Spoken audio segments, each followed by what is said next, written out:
Hello বন্ধুরা, আজকে দেখো আমি ভিডিও শ্যুট করব বলে সবে তৈরি হচ্ছিলাম। দেখতেই পাচ্ছ আমি লিপস্টিক দিয়ে রেডি হয়ে রয়েছিলাম, বাট তখনই আমাদের একটা ঘটনা ঘটে গেছে। বাড়িতে আমাদের শর্ট সার্কিট হয়ে গেছে, আগুন লাগতে লাগতে আমরা বেঁচে গেছি।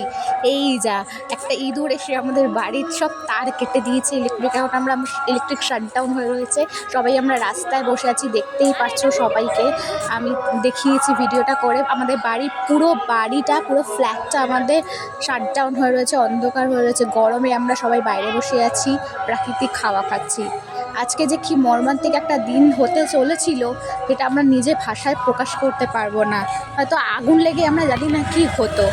দেখুন এই যে ঘর দেখাচ্ছি, দেখুন পুরো অন্ধকার, কোনো আলোর বিন্দুমাত্র লেশ নেই। রাস্তায় আছি বলে শুধু রাস্তার লাইটটুকু রয়েছে। এই যা, তো কাদের সাথে এই রকম মর্মান্তিক ঘটনা ঘটেছে কমেন্ট করে বলো। গরমকালে শুনেছি অনেক জায়গায় ট্রান্সফরমিটার বাস্ট করে, তারপরে এরকম অন্ধকার ঘরে বসে অন্ধকার হয়ে যায় সব জায়গা, গরমে কষ্ট পায়।